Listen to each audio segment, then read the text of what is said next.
किसी ने बड़े कमाल की बात कही है कि हर चीज़ का ज्ञान नहीं मिलता। मोबाइल के साथ कुछ देर तो ठीक है, लेकिन ज़्यादा समय नहीं। दोस्तों, आपको सुनाता हूँ। यह कहानी है एक मैम की जो प्राइमरी स्कूल में इंग्लिश की टीचर थी।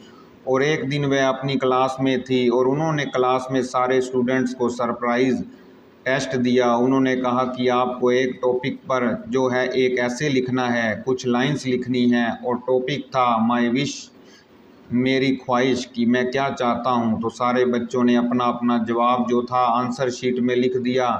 मैम को कॉपी सबमिट कर दी। मैम घर आ गई और घर आ कर के कॉपीज़ चेक कर रही थी। और उनके हस्बैंड जो थे मोबाइल में लगे हुए थे, गेम खेल रहे थे, सोशल मीडिया चला रहे थे, बिजी थे।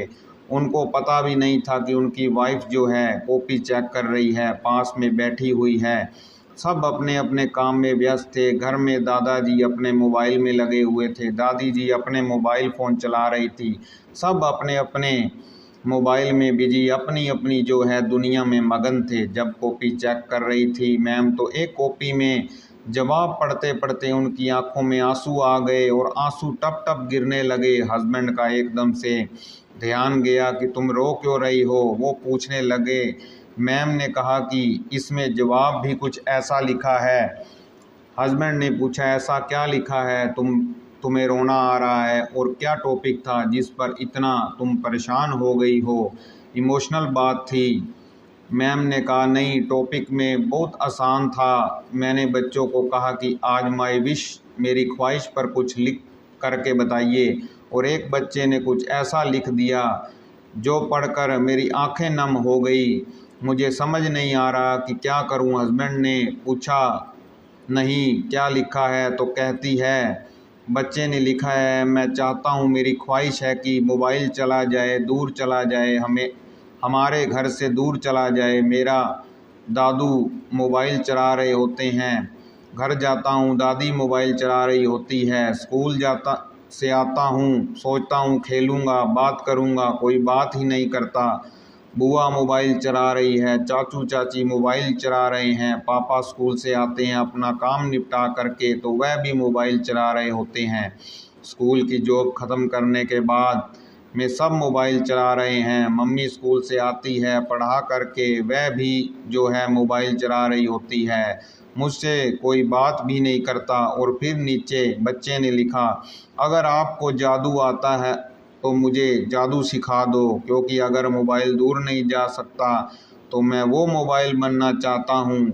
मैं वो मोबाइल बनना चाहता हूँ जो अपने दादू के पास रहे। मैं वो मोबाइल बनना चाहता हूँ जिससे दादी को बड़ा प्यार है। मैं वो मोबाइल बनना चाहता हूँ जो बुआ जिसमें दिन भर व्यस्त रहती है। वो मोबाइल जो स्कूल से आते हैं अपना काम निपटा करके, जैसे ही घर आते हैं पापा जॉब से, वो मोबाइल उठा लेते हैं। वो मोबाइल मैं बनना चाहता हूँ। मैं मोबाइल बनना चाहता हूँ कि आप मुझे ऐसा जादू सिखा देंगे, यही मेरी विश है, मेरी ख्वाहिश है।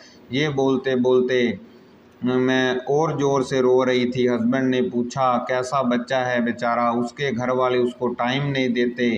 वो तो पूछा, क्या नाम है बच्चे का। मैम और रोने लगी, कहने लगी, अपने बच्चे ने ही लिखा है, अपना बेटा जो मेरी ही क्लास में मेरा स्टूडेंट भी है, और वह यह लिख रहा है कि उसे घर में टाइम नहीं देता, वह मोबाइल बनना चाहता है।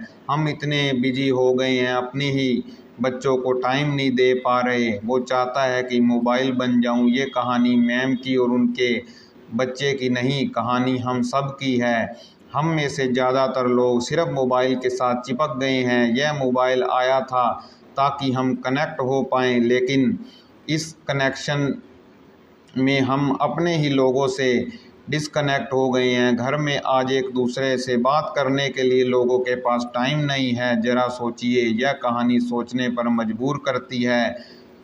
परिवार के लिए समय निकालिए, अपने मित्रों और अच्छी जगह पर समय बिताने का प्रयास कीजिए। अगर आपको यह कहानी अच्छी लगी हो तो चैनल को सब्सक्राइब करें, वीडियो को ज़्यादा लोगों तक पहुंचाने के लिए लाइक करिए। मिलता हूं फिर मैं एक नई कहानी के साथ, तब तक के लिए धन्यवाद। आप सभी अपना ख्याल रखें।